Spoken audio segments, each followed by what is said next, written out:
Selamat berjumpa kembali Bapak Ibu, saudari-saudara, umat beriman yang terkasih dalam Tuhan. Selamat berhari Minggu bersama keluarga, sahabat, dan komunitas Anda. Hari Minggu tanggal 20 Maret 2022, hari Minggu Prapaskah yang ketiga tahun C. Saya Romo Agus saya mengajak saudari-saudara merenungkan hari ini Injil Lukas bab 13 ayat 1 sampai 9. Dalam nama Bapa dan Putra dan Roh Kudus. Amin. Sekali peristiwa datanglah beberapa orang kepada Yesus dan membawa kabar tentang orang-orang Galilea yang dibunuh Pilatus dan darahnya dicampurkan dengan darah korban yang mereka persembahkan. Maka berkatalah Yesus kepada mereka, "Sangkamu orang-orang Galilea itu lebih besar dosanya daripada dosa semua orang Galilea yang lain, karena mereka mengalami nasib demikian. Tidak, kataku kepadamu, tapi jikalau kamu tidak bertobat, kamu semua pun akan binasa dengan cara demikian. Atau sangkamu ke-18 orang yang mati ditimpa menara dekat Siloam lebih besar kesalahannya daripada semua orang lain yang diam di Yerusalem? Tidak, kataku kepadamu, tetapi jikalau kamu tidak bertobat, kamu semua pun akan binasa dengan cara demikian." Kemudian Yesus mengatakan perumpamaan ini. Ada seorang mempunyai sebatang pohon ara yang tumbuh di kebun anggurnya. Ia datang mencari buah pada pohon itu, tetapi tidak menemukannya. Maka berkatalah ia kepada pengurus kebun anggur itu, "Sudah 3 tahun aku datang mencari buah pada pohon ara ini, namun tidak pernah menemukannya. Sebab itu, tebanglah pohon ini. Untuk apa pohon ini hidup di tanah ini dengan percuma?" Pengurus kebun itu menjawab, "Tuan, biarkanlah dia tumbuh selama setahun ini lagi. Aku akan mencangkul tanah sekelilingnya dan memberi pupuk kepadanya. Mungkin tahun depan akan berbuah. Jika tidak, tebanglah." Demikianlah sabda Tuhan. Bapak Ibu saudari-saudara, umat beriman yang terkasih dalam Tuhan kita Yesus Kristus. Betapa mudah kita biasanya mengambil kesimpulan dari apa yang kita lihat secara lahiriah. Betapa mudah bagi kita untuk membicarakan kejelekan, kesalahan orang lain. Betapa mudah kita menggosipkan orang lain, entah isi gosipnya itu benar atau tidak. Kalau ada 2 atau 3 orang mulai berbisik-bisik, bibir berputar ke kiri atau ke kanan, atau jari tangan bergerak-gerak, menunjuk-nunjuk, biasanya mereka sedang membicarakan orang lain. Itu kata seorang teman. Kalau dalam kitab suci, saudari-saudara yang terkasih, Yesus pernah berkata, "Di mana 2 atau 3 orang berkumpul dalam namaku, di situ aku ada." Nampaknya tidak berlebihan kalau saya katakan dalam konteks ini menjadi di mana 2 atau 3 orang berkumpul, di situ ada gosip. Makin digosok, makin sip. Kita sering lupa dengan membicarakan kejelekan orang lain, saudari-saudara. Tanpa kita sadari, kita merasa lebih baik dari mereka. Kita merasa lebih suci. Kita merasa lebih bijaksana dari mereka. Dalam sebuah renungan, di sebuah video saya katakan, kita sering menjadi hakim bagi kesalahan orang lain dan menjadi pengacara bagi kesalahan sendiri. Saudari-saudara, pendengar setia Mutiara Pagi dimanapun Anda berada, siapa yang tidak berdosa? Siapa yang tidak punya kelemahan? Siapa yang tidak punya kerapuhan-kerapuhan manusiawi? Selama masih manusia, pasti punya kelemahan, besar atau kecil. Dan karena itu kita bertanya lagi, siapa yang tidak membutuhkan pertobatan? Siapa yang tidak perlu pembaharuan diri? Semua orang butuh pembaharuan diri terus-menerus. Butuh pertobatan terus-menerus.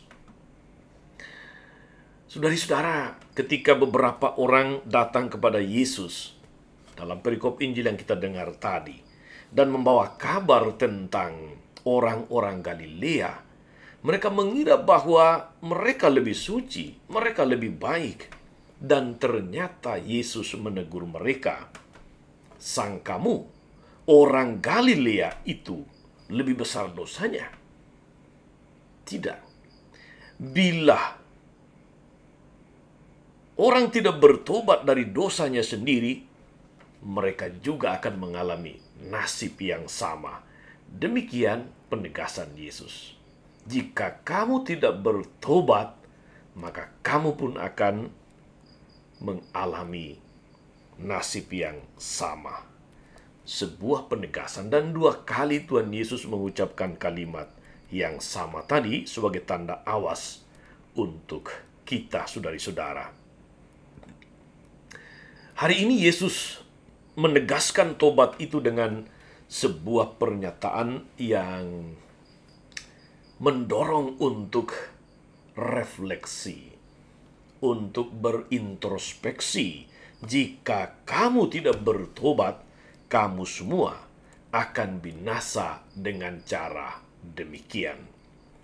Saudari-saudara, seruan Yesus ini merupakan suatu awasan sekaligus ajakan untuk bertobat. Rasul Paulus katakan dalam bacaan kedua terkait dengan kejatuhan nenek moyang kita dalam dosa. Paulus tegaskan begini, semua itu terjadi sebagai contoh bagi kita, supaya kita jangan melakukan hal yang jahat seperti mereka. Saudari-saudara, kita sering mengatakan bila berhadapan dengan musibah, sebuah kejadian yang tidak kita harapkan, misalnya tertangkap korupsi sebagai contoh,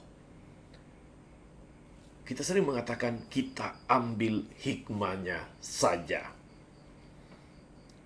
Di belakang pernyataan itu, saudari-saudara, sebetulnya ada ajakan untuk belajar dari pengalaman seperti itu, supaya apa yang kita saksikan yang terjadi itu tidak terjadi pada kita.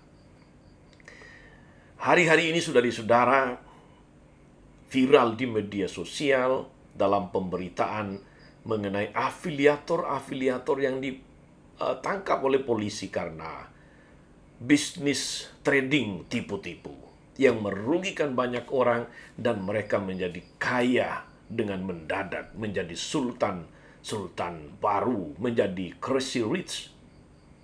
Tapi sebetulnya tipu-tipu.